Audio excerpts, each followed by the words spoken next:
The ANC in Ekurhuleni region will soon have to reconvene its 8th conference. It comes after the Johannesburg High Court ruled that the party's constitution was not followed during the May 2022 elective Congress.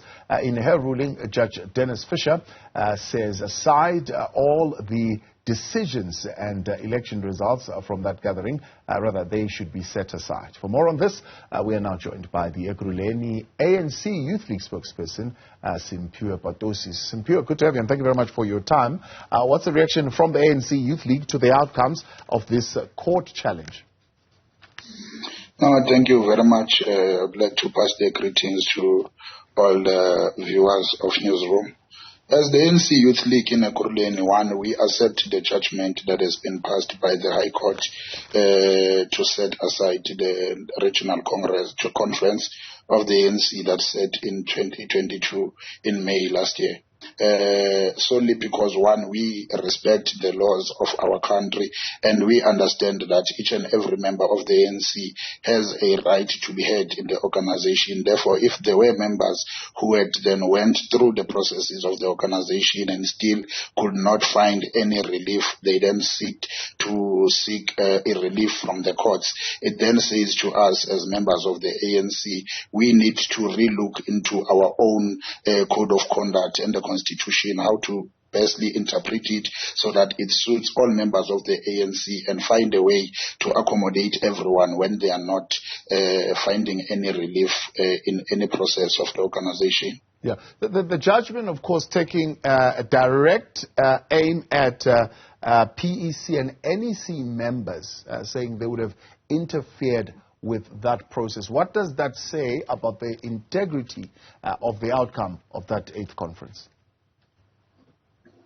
Yeah, remember that the constitution of the ANC can be interpreted by many people in different ways. So we cannot really much say the members or the PEC or the NEC members who have interpreted the constitution in the way that they have interpreted it, it then ruins their reputation, because in terms of what was presented to them at that stage by the previous REC or RTT of the ANC in the region is what they had to put into consideration for them to reach a conclusion that they had arrived in.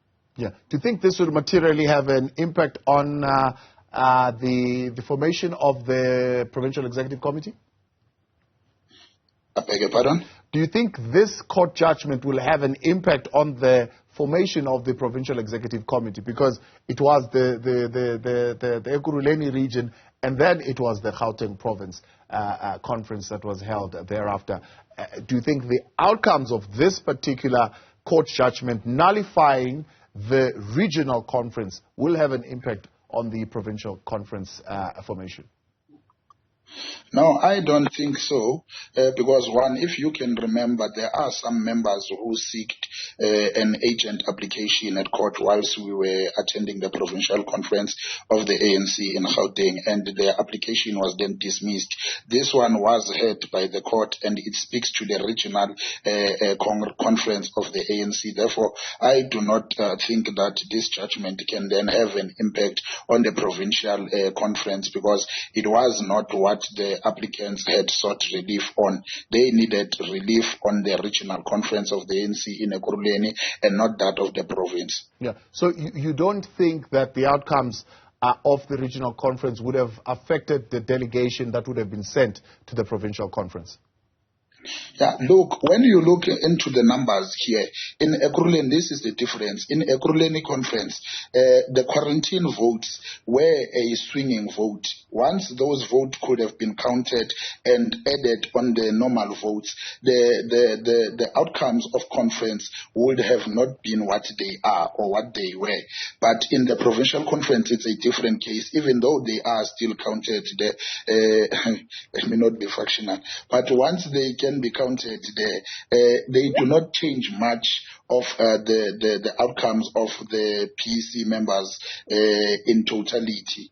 So I do not think that them being the relief or the court judgment right now being passed by the High Court can then have that much impact on the provincial conference, because it doesn't have that much of an impact in terms of the quarantine votes being counted on the provincial conference. Yeah, so you're saying in the overall, the votes that would have been quarantined do not make up a huge amount to could have affected the outcomes of the province. Yeah, you know, looking at the outcomes, let me just make a practical example on the top 5 of the ANC. The chairperson, deputy chairperson, deputies, the chairperson, deputy chairperson, and treasurer, their votes are not that much intertwined. But it is only the provincial sec and the deputy sec where those votes, should they have been counted, they would have either had an impact on the decision that has been finalized or communicated as final, being otherwise. So, but that one, it's something that we cannot dwell much on, because we do not know how are the quarantine votes or voters or branches voted in that conference. So, would you support then a call of this conference to be reconvened, as the verdict seemingly suggests? The regional conference? Yes.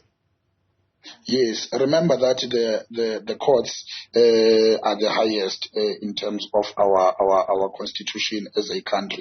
Therefore, once such a judgment has been passed on, it is then the duty of the African National Congress National Executive Committee to then reorganize conference so that all members of the ANC in the region then get to satisfy what their branches has mandated them to do, and reconvene the conference so that all members of the ANC in the region can then be able to participate and have a voice on who must lead them in the region. Voice there of the ANC Youth League in Ekurhuleni through the spokesperson there, Simphiwe Patosi. Thank you very much for coming on this evening.